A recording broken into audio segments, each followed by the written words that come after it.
All right, Wayne Jetski, almost viral. I'm in here with a Western Massachusetts legend. It's very fitting. We're in the Barstool office and a Massachusetts company, and a Massachusetts legend's in here. DJ Lucas, DJ! the iconic ad lib. Yes, sir. What's You already up, bro? know. I'm here, man. Thanks for having me. No, thank you for coming by, and I'm glad you were able to swing by after you had a little modeling gig. I did. Yep. I just did a little modeling. Shouts out to Gentle Spring, the brand, Australia, LA based, but shouts out them. I don't always do that, so I left the makeup on. You know what I'm saying? You got makeup on right now? Yeah. Or a little bit, like a little blush or something? Yeah, they just made it, Fire. Were you walking or was it just poses? Like, it wasn't like a runway thing, right? No, just poses. But I don't do a lot of real modeling. Like if I ever do modeling, it's just a quick little Instagram picture. So Yeah. it was cool to do the real thing with the lights and the makeup and the, in Midtown on the. It'd be good to flick up on the gram with it now. Oh yeah. So you're obviously, as I said before, Western mascot, but you split some time in New York, in the New York area, right? Yeah, right now I'm actually in Jersey. My girl's in law school and stuff, so I'm just over here. But I'll be back in Mass ASAP. Cool. I'll be in Mass like twice a week still. Drive the whole time? Or you take the Yeah, train? driving. Sometimes a bus or a train, if I have to or whatever. But driving for the most part. Yeah, it's different out here because it's tough to. I have my car here. I also live in Jersey. I live in Hoboken, so cool. it's tough to park and get the whip around. I was getting tickets and shit. I'm actually disputing a ticket on 28th Street. Those You bastards. always got to fight them, man. You got to fight them because if there's not proper signage and shit, like they'll really get you. And you can get the ticket dismissed if you try to fight it. So I'm in my fight the power shit right now. I like that. But yeah, it's tough sometimes being in here with a car and stuff. And I know I've heard on other interviews. I think in your early No Jumper one, I was just listening back to get some investigative journalism going. But you were saying in that video, I'd be driving. I really be driving around. And Oh yeah, shit. I was driving. I think I've driven back and forth to LA a good 15 times. That's crazy. Yeah, and it sort of just came from knowing it's just that control, all right, I got my whip over here, I could really get anywhere. I remember going to LA for the first couple times I was flying, and it was so hard to get around, Yeah. You're sort of at the mercy of other people, especially if you don't have a lot of money, Yeah. to Uber just all day. It's So fucked. the whip was just let me Gotta have it. And I'm the type of person, I'm gonna figure out, it doesn't matter what's going on. I'm gonna be outside. I'd rather just come to your city and work with you, and you know what I'm saying? It's hard to explain, but yeah, I think that's helped me get to where I'm at. It's just that constant, I'm the type, if I'm yo, to my shorty, I'm yo, I'm going to Detroit tonight. Are you good? You got the groceries? We good? All right, cool. I just jump in the car, drive to Detroit. Whip to Detroit. Yeah. What's that drive like? 9. But the scene out there is crazy, and I know your beat selection and you kind of hop on everything. Detroit beats are crazy right now. Yeah, I've heard some of your new shit on Detroit beats. I was always listening to Detroit music since we were younger, 2016, 15. But yeah, the way they punch in and definitely influenced my flow a lot and all that, the Detroit music. So it's great to tap in over there. Now I'm tapped in with Danny G, Jake Sand, a couple of producers over there. Who do you fuck with artist-wise Carlo. out of Detroit? Bruiser Wolf, he's ridiculous. He's with Danny Brown's crew. Yeah. Bruiser Wolf's ridiculous, and then of course who else I love? You fuck with Rio the Young OG? Oh yeah, of course. So hard, bro. Rio is probably one of my favorites. Rio, Babytron, obviously. I've listened to him for years. Everything, man. I'm a fan of music, so who else? The old Skirt McGirt and Smoke Campchino. I've been listening Eastside 80s. I've been listening to Detroit music for years. So awesome, man. Very exciting to see it where it's at now. You've been in this game a while, and you've been popping up on different platforms for me recently, namely TikTok. I was a big No Jumper head in the early days. It's sad to see their platform kind of imploded on itself a little bit. But I remember when you had your interview in 2017, and I first checked out your music, and I listened to Where the Sidewalk Bends, all that shit. And to see you now popping up again, on TikTok right now, when I kind of refound you, I was like, damn, DJ Lucas is still out here. He's making bangers. He's going crazy. Talk to me a little bit about your journey from then to now. What has happened? Has there been any ups and downs? Was there any situations where you thought you were going to stop making music? What kept you going so long? Nah, I just always, to be honest, in some ways, I felt like the best way to see it now is with the attention I got from the No Jumper with those songs, Ballerina and Where the Sidewalk Bends. I love those songs. I love them with all my heart, and they helped me get where I'm at. But I always knew that my artistry was way deeper than just loud bass, a couple funny lyrics, just get people move. I knew how to. I made the right songs for that era. Yeah, that SoundCloud era, and I was happy to be a part of it. I was blessed. I wouldn't be where I'm at without that. But I always knew man, I'm just warming up. I'm not even that good at rapping yet. You know what I mean? I hadn't really. Now it's 2023. That was 2017, 18. It's been 5 years. I've been just rapping every day, and I'm from Mass. You can't just get away with that little jumping on, you can't really get away with that in New England, bro. Yeah. People are just gonna look at it like it's corny forever to an extent. They might be like, oh, cool, you're popular, but like they don't care about that flow, that little whatever lyrics. Like you need to hit these people with bars. Like I come from West Mass where it's like Wu-Tang like took over our area back in the day. Like that's what people think of as rap. You know? Yeah. They like Biggie and Wu-Tang and Immortal Technique. Like, you know, they like other rap too in West Mass. Don't get me wrong. Shout out Springfield, all them. But I'm from my side of West Mass, like Hampshire County, Franklin County. You know, we're on Wu-Tang timing. So I better come with some lyrics, especially if I want the old heads to fuck with me who book the clubs and everything. And, you know, a lot of vinyl heads. Like, so I always knew like, okay, cool. I'm young. This is my SoundCloud time. I'm going crazy. And then I think Adam fucked with it on the New England level. But man, I was like, and you know, and what's beautiful is why people fucked with me then is the same reason they fuck with me now. It's just them little references, right? Yeah. Little things like that. So I just learned to hone that, get it nicer. And honestly, I already knew that from there. Like my dad was a musician. I already knew what was going on. Like, so when I was on No Jumper, I was getting that wave. I'm like, I don't even know if I'm going to be able to hold on to this kind of the clout or whatever you want to call it, because the music where I was heading was, I was about to make music entirely differently. What were you going to do? Was just getting super lyrical. Yeah. Like I really wanted to practice becoming like a rapper. I wanted to be able to freestyle. Like I wanted to, I was like, I'm not going to just take drugs and, you know, get face tats. Like that was just like the vibe then a little bit. So it was like, I'm and a not lot of gonna people play into the Instagram antics, you know. A lot of people caught waves off of it, like you're saying, the blown out bass, the distortion, and it definitely had its place. But I feel like now when I listen to you, I'm just like, no matter what the beat is, like you're in your pocket, you're snapping, Exactly. and it's like DJ Lucas. It's not necessarily like riding a wave, and I'm really happy to see that. And you know, it's crazy. Is the Dark World group as a collective still together, or is it mainly just you right now? It's mainly like, I mean, it's just evolved so many times. Yeah. So from what you've seen, by the time it was No Jumper, it's pretty much just been me. Yeah. But like 22 Baby, shout out to my friends. I had that song Hadley that went crazy. Finesse Fresco, who's the hook of that, like he's from Western Mass too. Dark World's always just about putting on Western Mass music. So anyone popping up, my shout out Lil South, like me and my little brother, Weird Dane, like he made a lot of the music videos. So that's just kind of like the Dark World aesthetic is like me and him. Like it's always been that way. And then yeah, there's been different phases of what people know as Dark World, but when was the time you were was it Noisy or Fader when you did that video on the farm? That's even before No Jumper. Okay, yeah. So like how many were in the crew then? I mean, it's hard to say. It was just like our high school friend group. You know what I'm saying? And then it's just continue on. Like a lot of those people still make music. Some of those people don't make music anymore. Some of those people I talk to every day. Some of those people I don't talk to. So it's just like any friend group. It's like building a brand. You know what I'm saying? Yeah. But where we're at right now is kind of like, I don't want to say we're all back together, but motherfuckers be chatting. You know what I'm saying? We all be chatting. So it's like, I'm sure y'all see some cool stuff soon. I'm excited That's for for it. sure. Any what's the status of the Dunkin brand ambassador? Shit, I might have to go on Dunkin strike for these people. Really? I mean, I love them. I said the other day. I don't know if I'm putting you on blast. You didn't walk in with the Dunkin today though. I got a Dunkin in Times Square earlier, Okay, but then cool. they gave me a whole nother coffee at the modeling. Okay, so you had to get the free one. Yeah, that's you're fine. right. I didn't even think about coming in with that. Shoulda. But man, I just love Dunkin. I love having a ritual. I think that's really what I'm trying to say to everyone when I'm going to Dunkin. It's about being proud of where you're from, right? So they're, even though they're a corporation, I get it.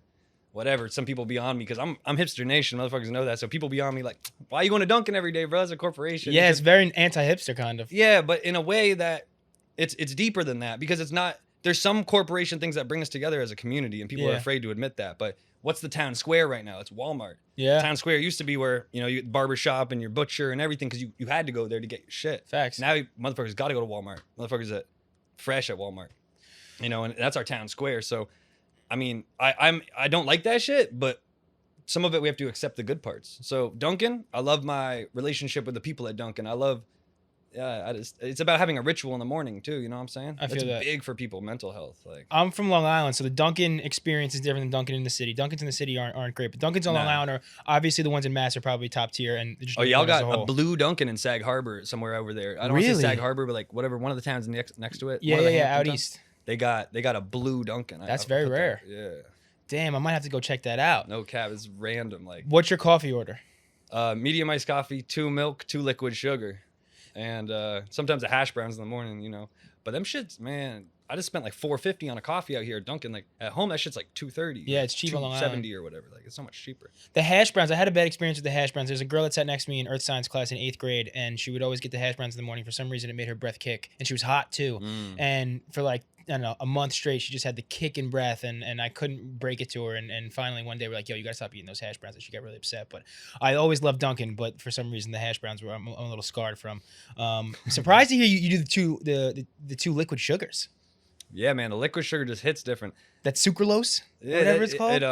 I don't know, simple syrup, right? Yeah. You ever work in a bar and you have to make simple syrup in the back? I used to work in a movie theater and we used to serve alcohol, so I used to have to put the simple syrup with the little alcohol. Or That's fire. It wasn't even alcohol actually. We serve alcohol too, but we put simple syrup with soda water. It was just a way to make some money. What was during the time of you first starting rapping? What were the oddest jobs you ever worked to get paid for? I don't know, studio time, beats, whatever. Yeah. Well, you produce, so I don't even know if you need to get beats from people, right? Well, no, yeah. I mean, my bills were just rent. You know, like when I first got out of Western Mass in 2014, early. Yep. That's when I met like Rat King, Wiki, all them who really like changed my life in the music. Like that was my first big step. But I worked for like a rare book dealer. That was pretty cool. What did that entail? I went to like different galleries and different whatever art institutions, and we get like art books. You know, when you have like big ass art books on your coffee table. Yes. So he'd be buying them in bulk or like for cheaper, finding connections, and then selling them online. So I was just moving around books. I worked at dining halls forever. You're from West Mass. You already know what time it is with the dining halls. We got UMass. You know, I'm from Amherst. Like, we're the last locals type shit. Like, when I grew up, there was a lot of locals. We had a real local Amherst community, but, like, it's way different now. The students have fully taken over. So, but we don't be, like, mad about it, really, honestly. I mean, people are going to be mad about students forever, but we're, like, you know, so we work in the dining halls. Like, that's what you do if you don't. At Amherst College or UMass Amherst? I worked at Amherst College, but everyone works at UMass. Yeah. But Amherst College, UMass, Smith. I mean, they provide so many jobs. So, were you performing a lot in like at little college houses and stuff when you first started in the area? Because so when I first started in the area, I wasn't really. I don't want to say I wasn't accepted, but UMass is so. We were really like different, you know. Especially then, it's like 2013, 12. That's a big public school. Yeah, so it was like if we could get into those rooms, I might be just DJing, or I might have one of my homies who was like a more traditional rapper. We were pretty weird back then, so we were playing more like Bard. We play UMass a little bit, but yeah, Bard, Hampshire College, you know, weird liberal arts schools, Bowdoin, you know, Sarah Lawrence, stuff like that. Yeah, I went to Stevens Tech. It's a small engineering school in Hoboken, and I played lacrosse there, and we played Bowdoin a bunch, but it's in the middle of nowhere in Maine, right? Yeah, it is. Yeah. I grew up in lacrosse world too. I didn't play lacrosse, but I was a Frisbee kid, you know. There we go. Yeah. Shout out to I was Frisbees. a basketball kid, really, like, but you know, I had to play spring and fall. I went to private school for middle school, and they would like make you play sports. So I was like, I did kayaking in the fall and I did Frisbee in the spring because I just wanted to be different. I was like, keeps you outside, keeps you in nature. That's good. And then basketball's in winter. They didn't make you do that. And I'm like, fuck. I still playing basketball. Yeah. You can hoop?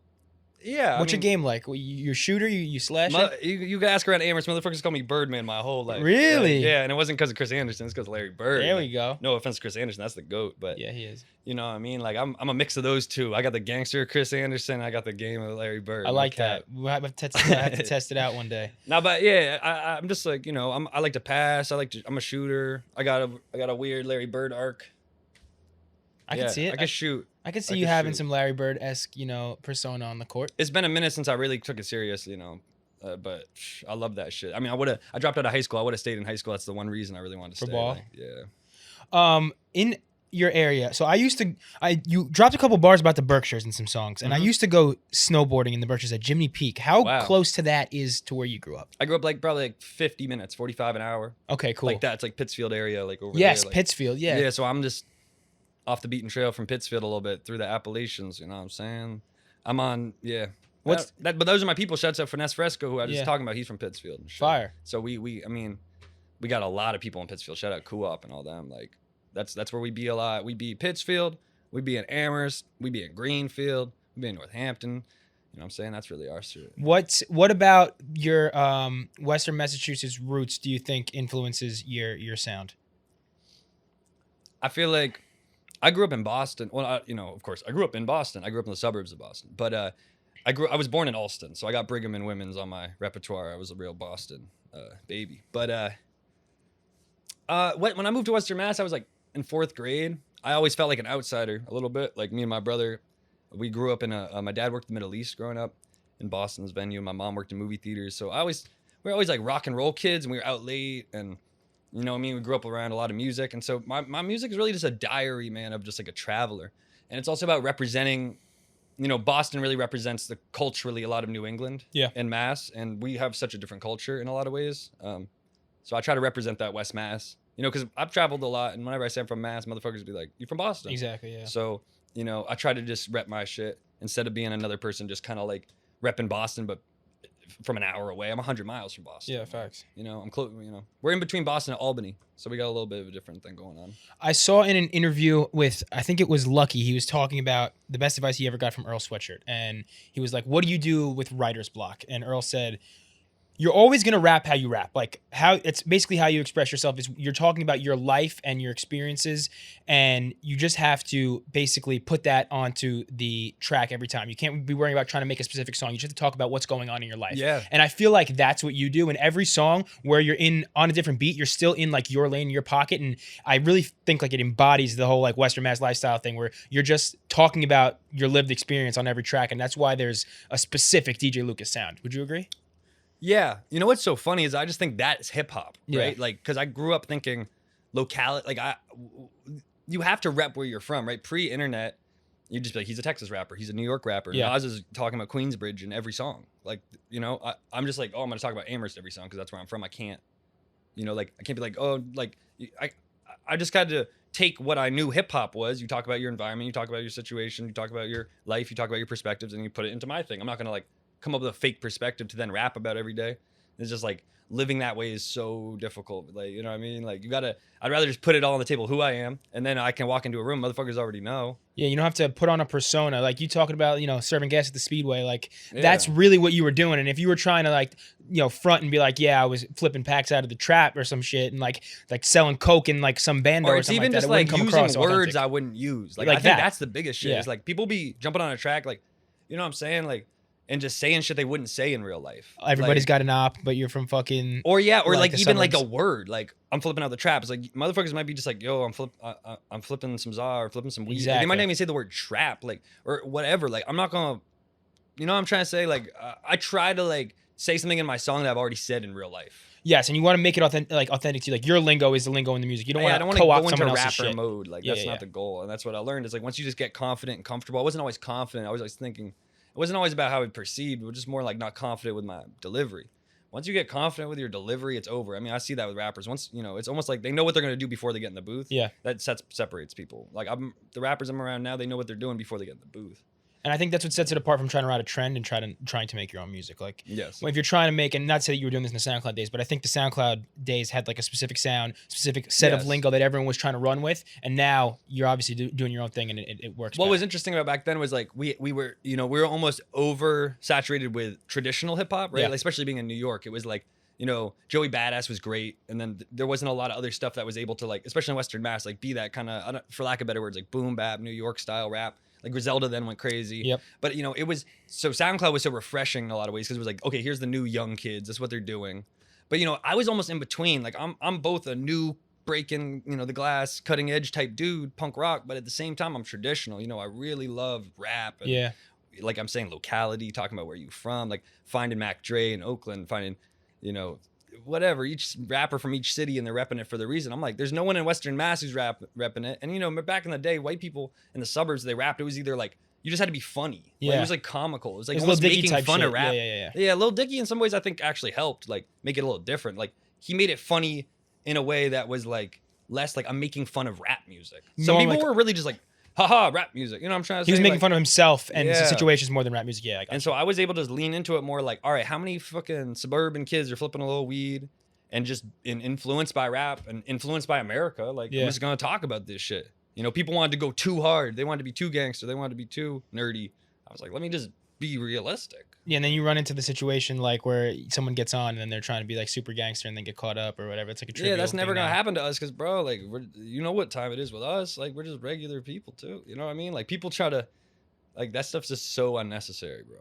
Yeah, I think it's got to start and end with the music, and that's where you have to focus all your attention to, not the antics. Being humble gets you far, man. Yeah. Like, it might take you longer. Nice guys finish last, whatever, but at least you finish. Yeah, 100%. Motherfuckers don't finish, bro. So it's like, With like the advent of TikTok in the last couple years, and I've seen in the last couple months, maybe the last year, your shit like really pop on TikTok, going crazy. And it's not like you're really doing some like corny ass dance or anything. You're just putting the wide angle version of the video, which they tell you, like, here we work in social media, they tell you not to do that, but it goes off for you. Yeah. You just put the wide angle clip of the video and then like some type of Western Mass caption. Yeah. How did you get traction with that, and when did you start, I guess? So I've been TikTok? fucking around with TikTok for a minute and just doing like anyone else. Like, I had a couple videos go like, you know, maybe a couple 100,000, but they weren't related to my music. Just I had a video of a dude eating, you know, at work at a factory in Mass. My homie would send me videos, and he was eating salmon out of a ice cream tub. Oh my God. And I just thought, you know, that was something cool. And then everyone's online like, that's normal. Whoa, this is crazy. You know what I mean? Yeah, I realized, yeah. okay, the discussion, it's like the anger. You know, some people are like, that's normal. Some people are like, that's not normal. It's just like and then Sauce Waka said, you need to have people arguing in your comments. Facts. For you to be relevant. And I was like, you know, I've always gotten, you know, 50, 60 comments, 100 comments of love. Hey, great, fire, dope, whoa. But it's like, that shit don't do shit. You need people to kind of hate you a little bit. You need to start them hating you, and then you get them to love you. Yeah, like the Instagram style of comments is very different than TikTok style comments. People on TikTok are fucking mean. And I think you want them to be mean because you want more engagement. So really what I figured out one day is I put up a music video, and I'd just been putting up regular stuff like I thought I was supposed to or whatever, figure out how to go viral or whatever, get promotion. Put up the video. I said, this song's about Cumbies. The song I made about Cumbies, Cumberland Farm. Yep. Bro, that shit, I woke up, I had like 60K, 70K. I'm like, what the fuck? That shit worked. Then I put up another one and said something like, Western Massachusetts hip hop is crazy.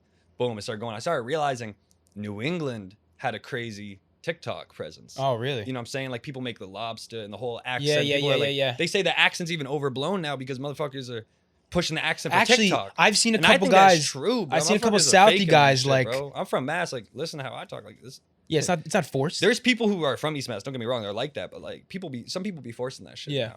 But not everyone. But you know what I'm saying? So TikTok really changed the culture of everything. So I started being like, let me play into this New England shit. And then, you know, the whole East Mass is like, man, Western Massachusetts are creatures. You know what I mean? Like they think we're creatures. They don't think anything exists west of Worcester.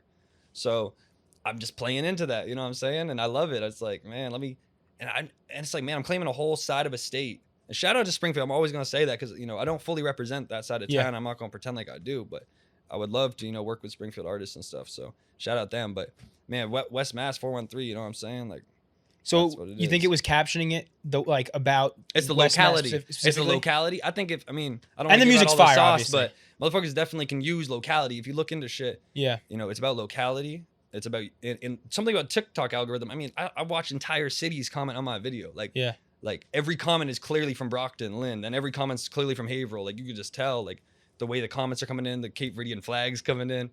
You know what I'm saying? I'm like, this is dope. Like this is so localized. Like this is wild. And you've seen it correlate with like streams going up, obviously. Oh hell yeah! And then you know the big thing is like some people are afraid to memeify themselves a little bit, make fun. Yeah. My music. I tell anyone whose music's a little goofy already, you can memeify yourself without even trying because you already did it. Yeah. But some people, they're so serious that it's hard to then, and especially I noticed with like people who were like, they're just not willing to make fun of themselves, especially older cats who aren't from this TikTok era.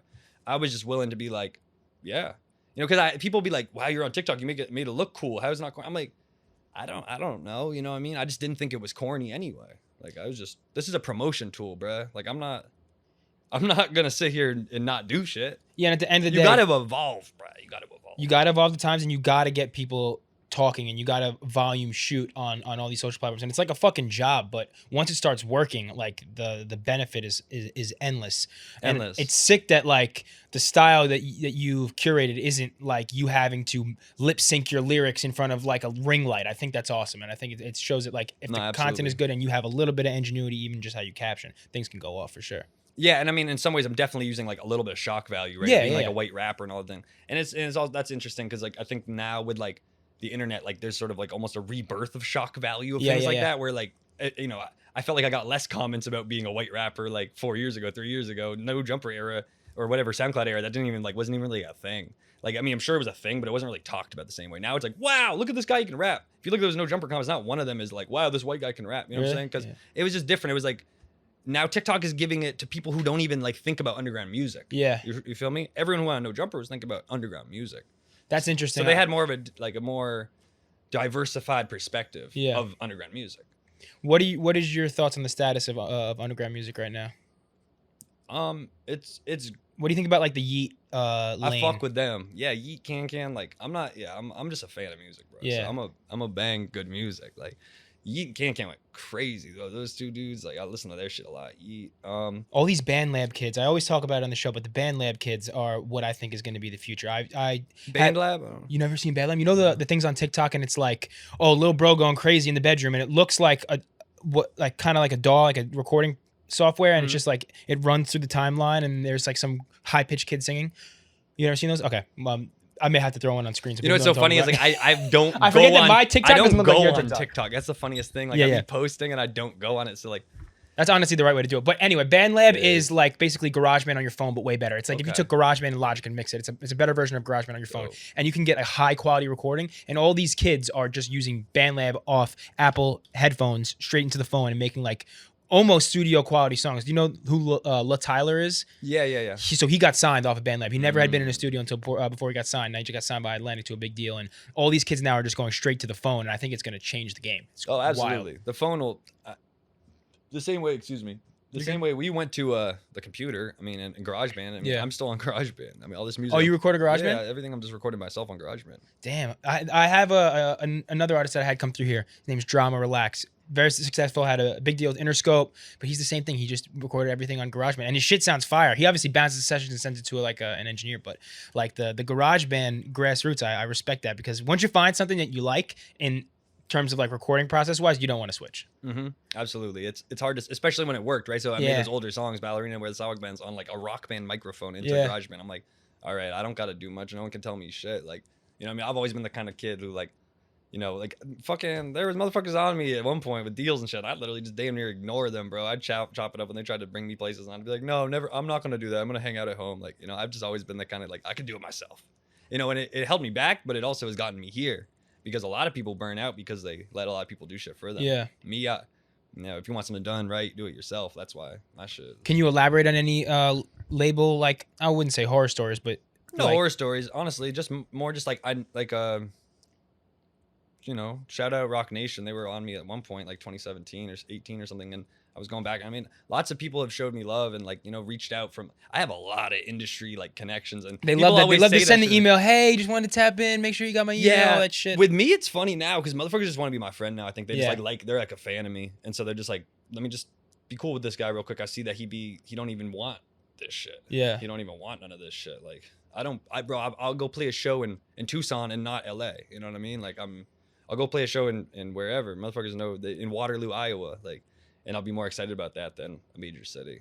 I'm interested to hear about like the ways that you monetize now because obviously they're streaming, but I saw you on your Instagram selling cassettes, right? Of an album that wasn't out on streaming services. Yeah. So talk about like those little That's hustles cool. that you got going on. So yeah, it's just about really trying to figure out how to monetize your stuff. So I mean, merch, Yep. streaming, shows, of course, and then, you know, obviously other things, you know, be it like placing your stuff in a film or little things that, you know, come through. But my regular stuff's hustling. And physicals go crazy, man. I mean, CDs, I can sell CDs, I can sell vinyls, I can sell cassettes. And then, yeah, I made a whole album called Mysteries of the Bike Path. That's like probably the most Western mass music I ever made. And it's all remixes of other artists, so I didn't want to put it on other platforms. Fire. Like a Lil Wayne, you know, it's inspired by Dedication 2 by Lil Wayne. Cool.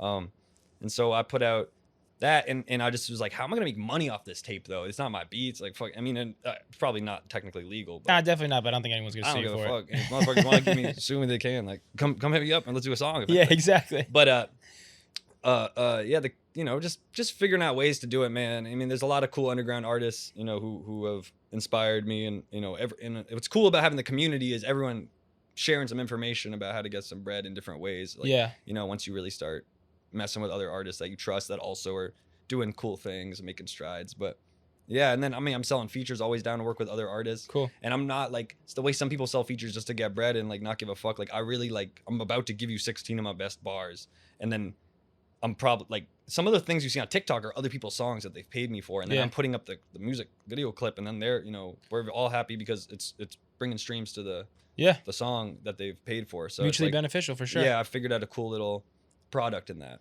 Are these pants something you've designed? Because I think I've seen you that's the biggest thing. Yeah, clothes. These I on your forgot. Instagram. So clothes.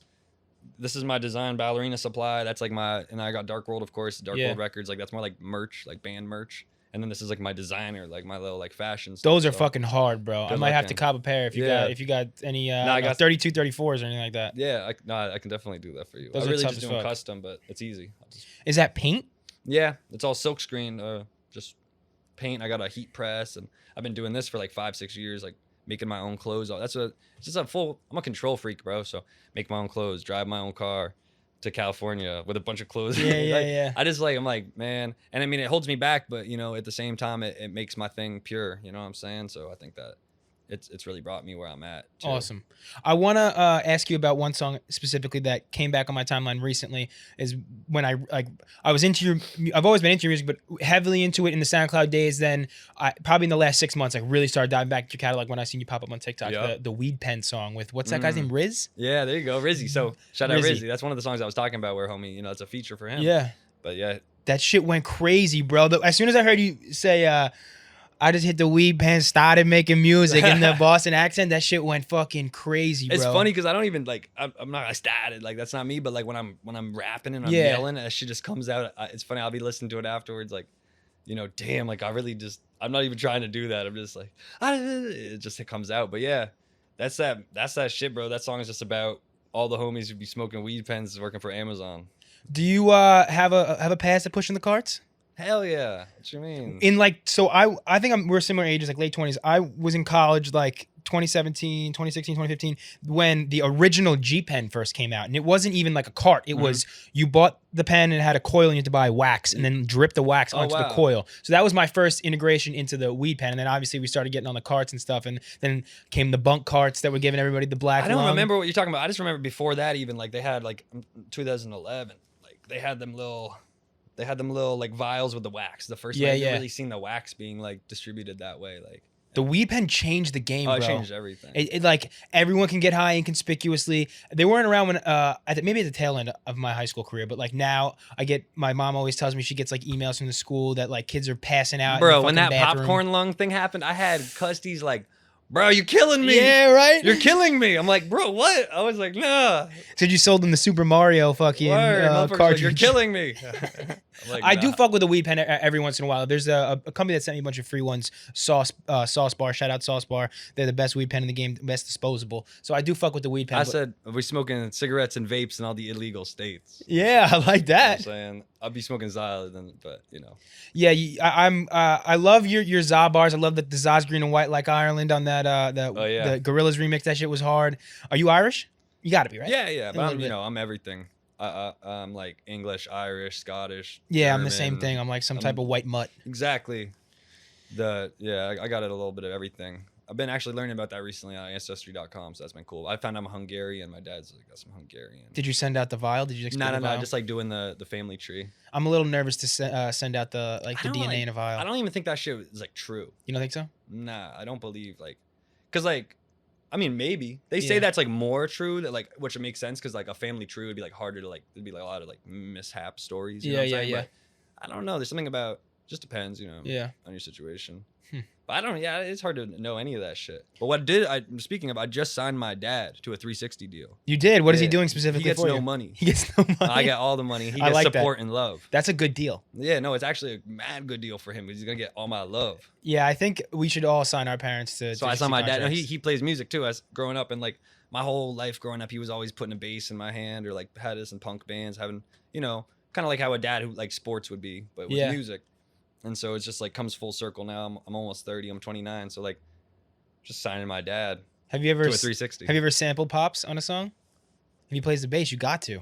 I've never sampled him. Like, I mean, I've made stuff with my dad. I don't know. Maybe I have. That's a great question. I think I've definitely thought about it. Now that you got him on the roster, I think you have to. And now he's super on the roster, so we about to drop that. Skeg Kendall, my dad. There we go. Skeg Kendall. Skeg. Yep. Skeg. All right, fire. I'm looking to see his solo project pop up on iTunes that he recoups. I think I gotta put that on TikTok. Yeah, exactly. I'm gonna put it on TikTok. I saw my dad. That's funny. Happens. That's funny. That'll go for sure. I want to ask you about a couple bars. I want to go through some bars. Let's do it. It's more recent stuff, but on the I believe it's the Easy Bread song.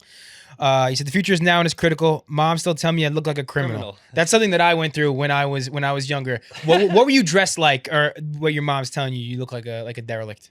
Like some Jesus. Like some Jesus. Whatever happened to him, bro? I don't know. He's nice though. What, Frank Block? Man, that's where he was from. He got hella songs after that though. Like I kept up with some Jesus' journey. Yeah. He had some songs, bro. He could flow. He did who did he do a song with? I think he did a song with King Yella. And I remember King Yella like having a video talking about it. He's like, somebody just told him to pull up on Frank Block, and Frank Block was like a street with two houses, and he was like, "This is not a block, dude. This is not the trap." But I kind of respect Slim Jesus. No, I shouldn't say kind of. I definitely do, because his first interview, he's like, "This is all cap. This is for entertainment." Like, he didn't really try to front on it. No, yeah, I don't know. I just fucked with him the whole time. I was just like, this is cool. Like, and he was the first one to say the guns are props, and then every rapper started doing the guns are props, even when they weren't. I remember seeing that video. Yeah. Yeah, it was wild. That's crazy. But yeah, no, I used to dress like some Jesus. I used to wear like a 3XL Greg Oden jersey and like a Carhartt beanie, and I remember I played a show when I was a kid. I was probably like 18 in Boston, and there was a crazy like hipster review like back in the day, of Blogspot or something, and they said this guy was wearing no shirt and like an ankh with a chain. I had an ankh, like a big ass gold ankh with a chain. What's an no ankh? shirt, like the Egyptian, like with the head. Oh yes, the head. Okay. And I had no shirt and like a beanie, and like the dude was like, he looked like my Uncle Billy from Bill Ricka or something. But I was just, I don't know. I was fucking with like, I was almost like just Tyler the Creator. I love Tyler the Creator growing up, man. He changed my life. Tyler the Creator, Salem, Gucci Mane. I was just in that whole mix of everything going on. Chief Keef. Your mama was not feeling it too hard. Hell no. But she was just, all she says still to this day is like, why do you wear your pants like that? Do you like them that low? Is that how it is? Are you a happy guy? That's a classic mom statement. I love you, Mom. But yeah, still the pants low. She thinks, she was like, what are you doing? So I got the same shit. I would whenever I was feeling my hip hop self, my mom would always be asking me about the pants. Another one, Cliff Driver, we don't sell runts. 120 for the 8th is what we tell punks. So there is a big like movement right now, and I think the past couple of years, like exotic weed. Mm-hmm. And everyone sells, they have the house, they have the premium, they have the exotic weed. The exotic weed is always 100 for an eighth or something. And every time I'm around like, quote unquote, someone who thinks they're a big smoker, like, oh, smell this, I got this is the exotic eighth. I'm like, bro, you're getting finessed. Like half the time I don't think it's the real weed is in that packaging. It's all about the packaging. Like just get the house or maybe the premium. What are your thoughts on these expensive eighths? Well, I don't want to fuck up anyone's flow, so I'm not gonna say too much, but what I will say is this. We are getting into the future where you should go try to find growers. Okay. You should try to meet growers and make relationships and friends, because it's like anything, man. It's like you buy your groceries from a corporation, right? Yeah. You buy your strawberries. You don't know what's going on. But if you are from where I'm from, Western Mass, we love artisan culture. We love locally grown, organic, all that. If you start developing a relationship with people, then, I mean, not everyone can do that maybe, but it's really up to you, man. It's you pick your poison. It's like alcohol, right? But as far as how much stronger it is than something else, how much stronger is a certain alcohol than another alcohol? It's just about branding sometimes. Yeah, right? I agree. But it just depends, different states, different situations. The legalization of cannabis is great because it got a lot of people out of jail, and a lot of people, situated better. We're not locking people up off that shit at all. But, go to your local peoples still. I'll say that. People are going to and I hope I don't get any bodega owners arrested right now, but the local bodegas and smoke shops in the city now all sell weed and fucking mushrooms. But a lot of these guys, I think, are selling like fake runts, fake whatever, and people are getting finessed. I love the bodega guys, but that's kind of a testament to what you're saying, like know a grower or something. I think it's interesting how like New York, it's legalized, but there's no dispensaries in the city, and everyone's still getting it illegally from like smoke shops. I think New York I was just having a conversation the other day. I don't think New York will ever change from where it is right now. I don't think dispensaries will ever be able to take over the convenience of bodega culture. Why can't you have a combo? You don't think you can have a combo? No, you'll have combo. You'll have both, but I think that the people who move to New York City, and they're gonna go to the bodega for everything. If I can go to the bodega and get everything, my sandwich, my chips, not your coffee though, Dunkin' coffee. Yeah, but even when bodega coffee hits. If I'm in Bushwick, sometimes it might be a little, one of the little coffees of the bodega. Them shit smack. Yeah, I fuck with the bodega heavy, man. It's like it's so convenient, right? Going there for everything. It's like Walmart, right? You can get your prescription, you can get your glasses fixed. Yeah. You can get a back rub. You can pet a cat. There's always a cat. Yeah, like it's just like the bodega is killer, bro. And there's no other city in America that has that culture like this. I'm sorry, there's not. Yeah, LA doesn't have it. LA has like 7-Elevens like out here, but I think LA the 7-Eleven. You got dope ass bodegas like in hoods across America, of course, and stuff. But not as a whole like New York City. Like everywhere you go, you get a chopped cheese out here. It's good. It's cheap. Yeah. Good coffee. Good weed. Apparently, I don't know, but yeah, that was always interesting to me. How like these guys are selling $100 eighths and stuff, and I think that was also like a COVID thing. Yes, I think that there still will always be really expensive weed, and shouts at them, and a lot of that weed's probably really good, but yeah, it was definitely a post-COVID thing too. Yeah, it's a good way to get finessed. What was this other line? I'm trying to make sure I get the bar ahead of it. I'm just gonna say the first 4 lines. You get chewed and spit out. They can't deal with the aftertaste, and a whole different database. And I look like the Chinese food bag with the happy face. I thought that was super unique. I fuck with that bar. What was it? Wait, say it one more time. I okay. It's on I Still Dream. Yeah, You get chewed and spit out. They can't deal with the aftertaste and a whole different database. And I look like the Chinese food bag with the happy face. Oh, you started with wait just one more time. A and the stew is my happy place. You get chewed and spit out. They can't deal with the aftertaste and a whole different database. And I look like the Chinese food bag with the happy face. That's just hard. Good looking, yeah. That's just. And you are smiling like the Chinese food bag right now. Exactly. That's just me having fun with rap. Yeah. In a whole different database. I'm just in a different place. You get chewed and spit out. They can't deal with the after. Motherfuckers, like, they just want you on the way up. They don't want you. You know what I'm saying? Motherfuckers don't want to see this shit grow, right? You know, they just want to be around cool shit that's on the up, makes you feel cool. That's why my whole journey embodies just, you know, ups and downs of just an artist, I'm a struggling artist, like a starving artist. You know what I mean? That's how I look at an artist. You're supposed to be. Like, you're supposed to be like that. Like, I'm not even interested in being like, yeah, like, I don't even know. I'm just not even interested in being like that famous or something. It's more about just making the best possible art. Yeah, what is a dream scenario for you to live your career at? Is there like a monthly listener goal, or is there like a certain level of fame that you want to be that you don't want to surpass, but you know if you hit this, like you'll be comfortable off of just music for the rest of your life? You know what's funny is like, yeah, I don't know. I don't know. No, there's no real thing. Because if it started happening and you got some crazy dream deal thrown in front of you, are you gonna?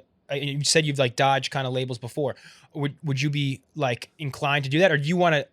I was nervous then a little more for sure, being young and being like, you know, I want to be underground and I want to be myself and I don't want anyone to touch my art, you know. So I would be more inclined to do stuff now because, you know, it's a new world. You can kind of do what you want from your crib and just get backing like algorithmically or whatever. But you'd always rather have the music be bigger than you? Yeah. Okay. Yeah, I don't want to like, yeah. Like people are always like, you should start a podcast or something. It's like, maybe eventually like or something. But like, yeah, I don't want to just be, I like when people look at me and they're just like, I like his music. Yeah. They don't like, oh, I love him. Like, you're like, you don't have to love me. You just like the music. There's also something to be said about not diluting yourself too much. Like I make music and I feel like I'm overexposed. I work here. I produce podcasts. I have a podcast. Like sometimes I'm like, if I was locked in on one thing as opposed to trying to do it all, one would see more success. That's for sure. It's tough. That's for sure. It's hard to do everything at once. I Mm-hmm. mean, like clothes and music and all that stuff. It's hard to like achieve your goals with each of it while you're doing it all at once. It's hard. Do you feel that like sometimes when like you said, you're a control freak, not say that's a negative thing. No, self-proclaimed. I am. Do you ever feel like when you're working on a project or you're you know putting everything together, like damn, it would help to have a little bit of a team and it gets a little bit overwhelming, or do you like that urgency that it creates? I mean, I do have a little bit of a team. I mean, shout out Papo and Subject.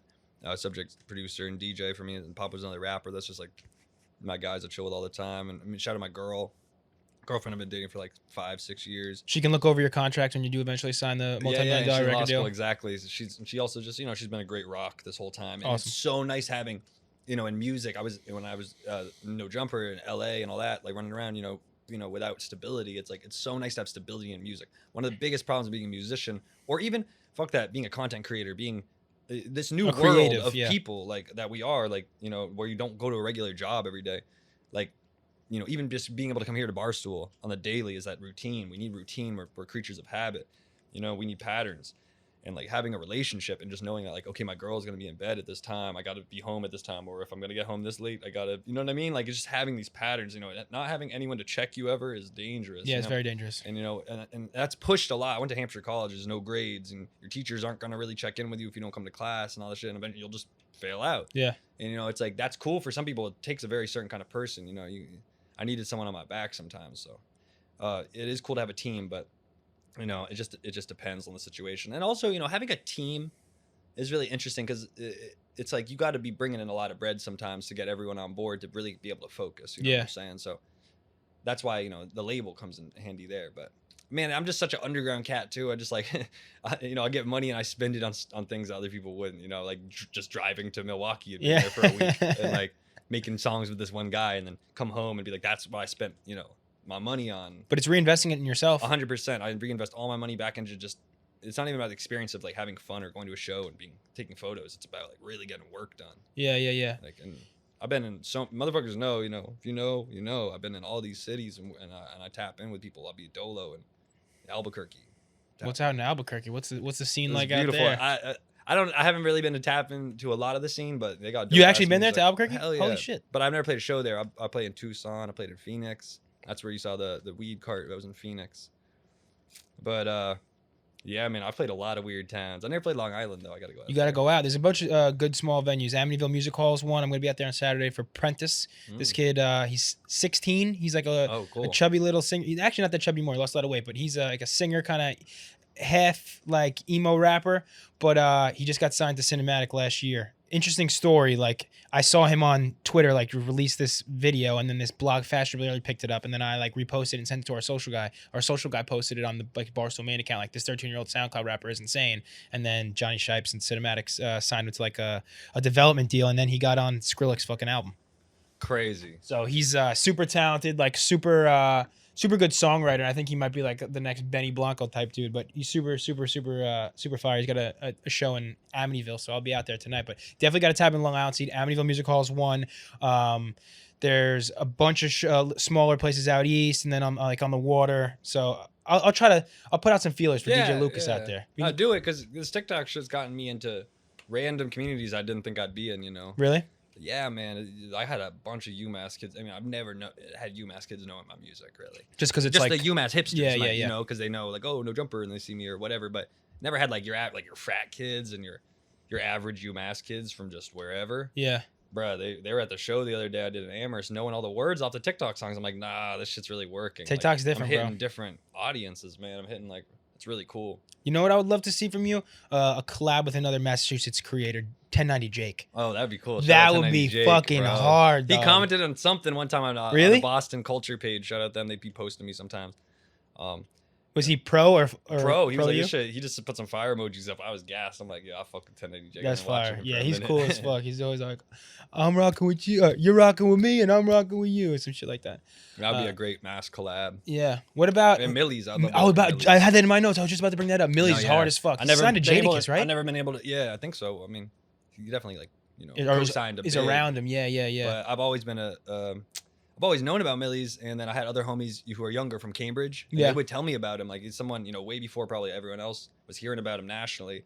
He was putting in so much work. So I just respect him. I feel like he represents the Massachusetts work ethic, man. And that's what I represent too. So yeah, and he's an older guy, and like he popped a little bit late, but like that's sometimes we've had a lot of dope artists. Yeah. And shout out Stiz, obviously. Yeah. Stiz was fucking. I mean, he changed Massachusetts forever. 100%, bro. He gave us the eyes for a minute, and his whole team, Michael Christmas, Swagger Dick, all them. What do you feel about Sammy Adams? I never really even listened to his music to be totally honest. But growing up, you just hear about it. He's just like, we were in such hipster Massachusetts. So we were probably like, I don't want to say we're hating on it, but we were just more just like, we didn't even know about it. He was the guy that would get booked at like UMass. Mike Stud, right? Mike Stud's new shit's crazy. Like he's just singing on acoustic beats. Yeah. But it's like the white trash Drake kind of. Yeah, we didn't really know about that stuff.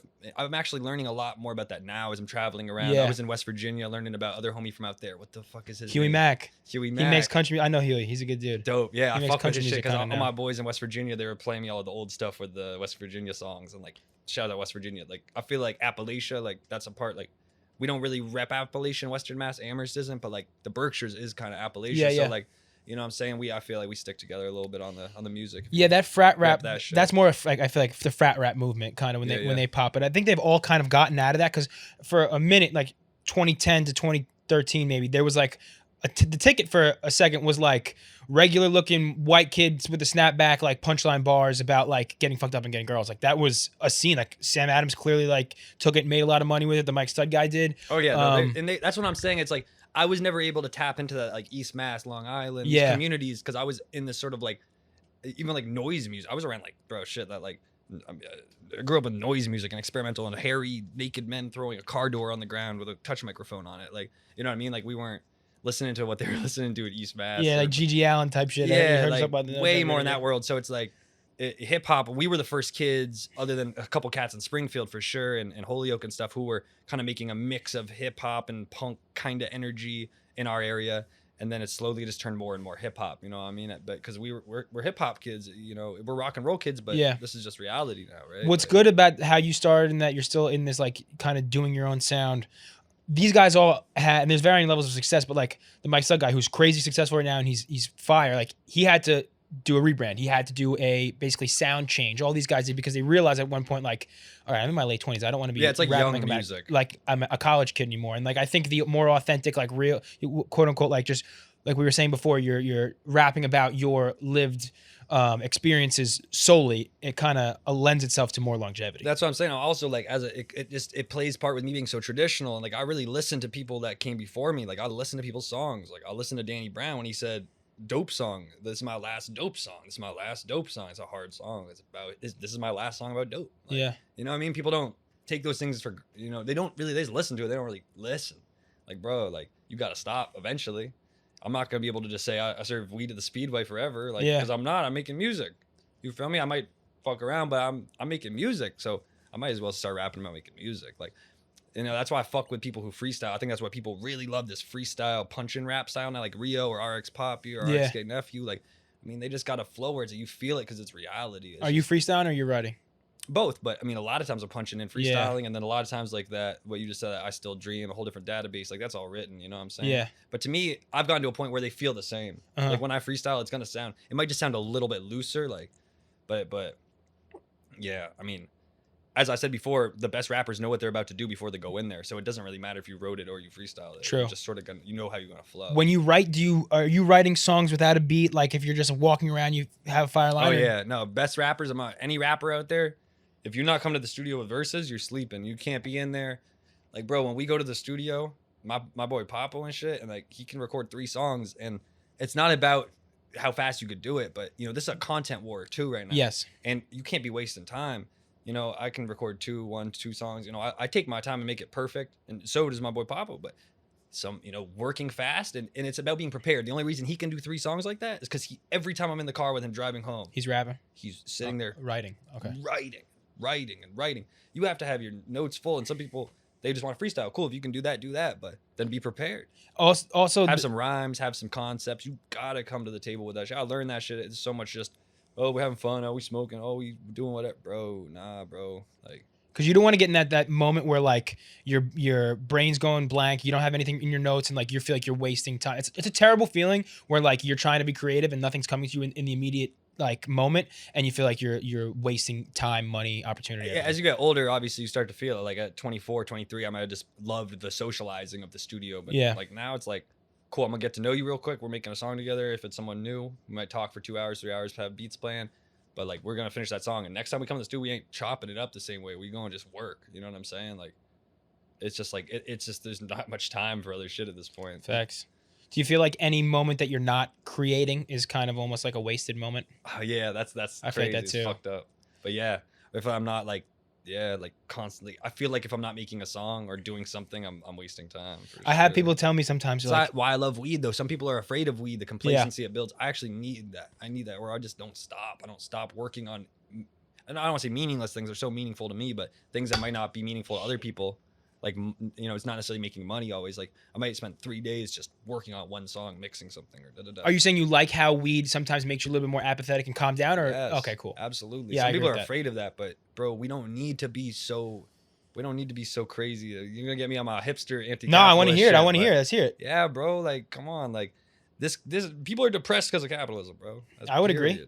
I feel like there's like a part of me, and people have said this before, like, why do you care so much about these things? Why do you want to keep, like, why do you need to make videos? Why do you need to make songs? Why do you need to do this? I'm like, part of me's like, I don't know. Why don't I just like sit on my ass and just enjoy life? But it's like the rat race we're in. Like, if I feel I have this like meter in my head, if by a certain age I don't have some certain financial goal or some certain like social status goal, which is fucked, or like art goal that I don't hit, that I'll have had nothing like to say about my life when all is said and done. And I think it's part of just like the capitalist movement that we're in, and like society, we always want more, and I don't know how to get out of it. Yeah, I don't think any of us do, because we just traditionally had things, or historically had things that satisfied our needs. We were exhausted from working in a factory. You think the internet fucks it up?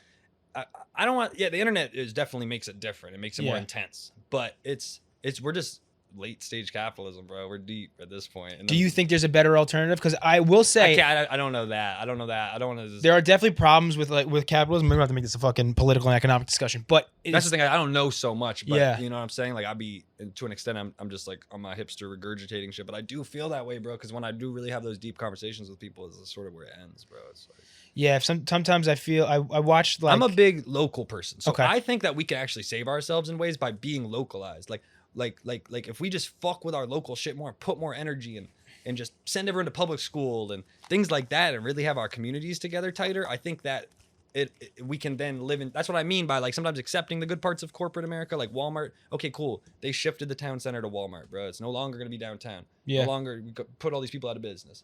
That's unfortunate. But everyone can get food for cheap now. Yeah, okay, but now we're all going to be over here. Cool. Exactly. That was the craziest part about living upstate, bro. I'm from a hipster area where we go to the hipster shit because we're like, oh, Walmart's not going to have as good food. We're going to go to this place. Bro, Walmart had the best produce in upstate New York. They had it way cheaper and better than fucking expensive places. It was fucked up. It was like, damn, Walmart's figuring this shit out. How can you battle with someone like that who knows how to get the right lettuce that my girl wants? I don't think you can. But at the same time, they have everything if you're from Yugoslavia. Whole Foods is tight, but Whole Foods runs up the bill. Exactly, bro. And I mean, everything's expensive right now, obviously. Yeah.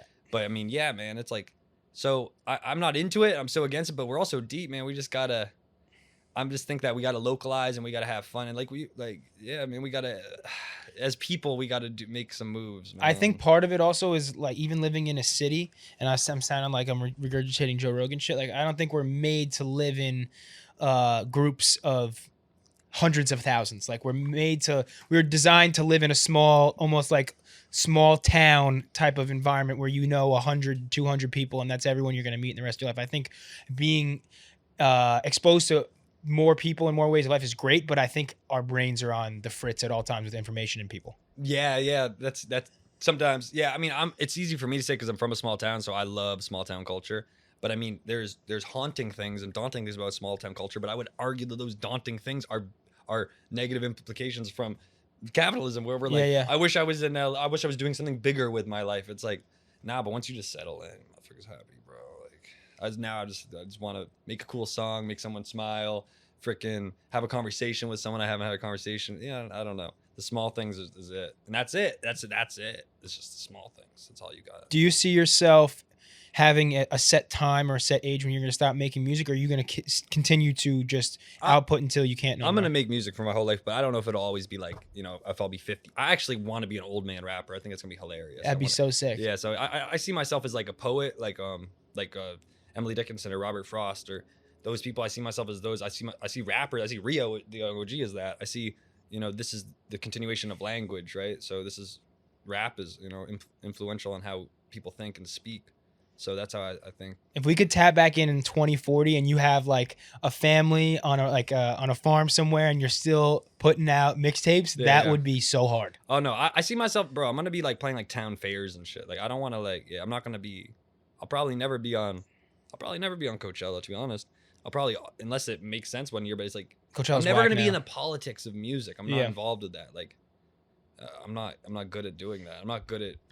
I'm just going to be on to the next thing. So if you could keep making music for the rest of your life and still having an outlet to perform and monetize, you would be happy no matter what, I guess the stage looks like. As long as there's some outlet for you, will you be happy? Yeah. Honestly, bro, like being in front of 1,000 people doesn't make me happier than being in front of 20 people. Like it really doesn't. I kind of like playing small bars, and I don't know, the shit that freaks other people out, where they I don't want to talk to the fans. I'll be breaking the third wall, bro. Like I'm there with y'all. I'm like, it's like, and then you hear those stories where it's like, I heard some podcast the other day talking about DMX in Boston for a show, and he popped up for another random show, and he was just in the audience watching with everyone. Imagine you're at the Middle East in Boston, and you're watching a rap show, and DMX standing there next to you, just rocking out. It's legendary. But bro, he's a regular person. That's why people love DMX. You don't gotta act like. Just got to be humble and regular, and like I'm not bigger than. I'm gonna go stand in the crowd and watch my friend and support him and jump around and dance around because that's what I would want people to do for me. Yeah. It's like I'm just I don't think I'm that much cooler, bro. Like I think that's what makes you cool though is the humbleness and down to earthness, and like the fact that like once again we keep coming full circle to like your whole thing being about who you are since day one, where you come from, your roots, small town aspect. I don't think that there's ever going to be a situation where you change and go Hollywood, and I think that's what's No, gonna make you by great. now, hell no. Now Yeah, I'm no. 29. It's too late. Way too late, but that's a good thing. I would definitely do something Hollywood, but it wouldn't be. It would be my character. Yeah, you got to get. I think you got to get to I'd love to be in acting. a movie. Yeah. Model some big ass shit, some dumb shit, but you know. You would. I could see like a Clerks reboot if you could be working at like if it was in Cumbies or something like that. I You'd just be in gotta a work at Cumbies gas Cumbies or station, yeah. Dunkin'. Like, please cast me as a Dunkin' worker. That would be fire, dude. You Yeah. need that. Or even would you do a Dunkin' commercial? That's super I'd love to. capitalist, but Yeah, but it's not about always being anti-cat. I Yeah, don't know. yeah, It's yeah. just about fighting the negative implications, you 100%. know. And like, as I said, like I make everyone feel. I'm trying to make people feel proud of where we're from, even if there's nothing to feel proud of. Who cares? It's just we're from where we're from. Be proud of it. Fuck it. It's just you are who you are. We drink Dunkin'. We sound like Sammy Adams, and that's just how it is. That's what I'm saying. Like, bro, sometimes it's not about leaning into the corniness, but bro, like lean into yourself. yeah, like I mean, don't be so afraid to be corny. Everyone's afraid to be corny. You can't be afraid to be Corniness corny. is good sometimes. It's so good. That's why I fuck with these kids. They're not afraid to be corny. Yeah, they don't give a like, fuck. Like it's like we're just like, what the fuck is going on? But they're winning. They're getting the Dunkin' deals. I see little kids getting Dunkin' deals. Little Huddy, Yeah. little Huddy got a fucking Dunkin' I deal. got a drink, bro. I need my drink. Yeah, Travis Scott meal, but DJ Dunkin'. What would the DJ Lucas Dunkin' meal be? As a 2 milk, 2 liquid sugar, and a medium. It's for your classy hipster adult who goes to Dunkin'. Fried. And they though. get Yeah. hash browns fried. Yes. Yeah. You need the big coffee so that you get some energy back from the za. No, yeah. That's good. Yeah. I wonder what we'd call it, but we'll figure it out. Man, Dunkin' hit me. Hit him, Duncan. Hey, I think this is a perfect way to end the conversation. Thank you so much for coming through. Let everyone know where to follow you. Please find me DJ Lucas 413 on Instagram, and yeah, you search DJ Lucas. Hopefully, you'll get around the Brazilian DJ Lucases and find your way to me. Oh, I didn't know there's a Brazilian DJ Lucas. That's great, but they get millions of views. Oh shit! I'm trying to work with you too, DJ Lucas from Brazil. Obviously, DJ Lucas beat, but now I'm just shouting him out. But DJ Lucas, you already know the American DJ Lucas. Western Mass Finest. We out. DJ.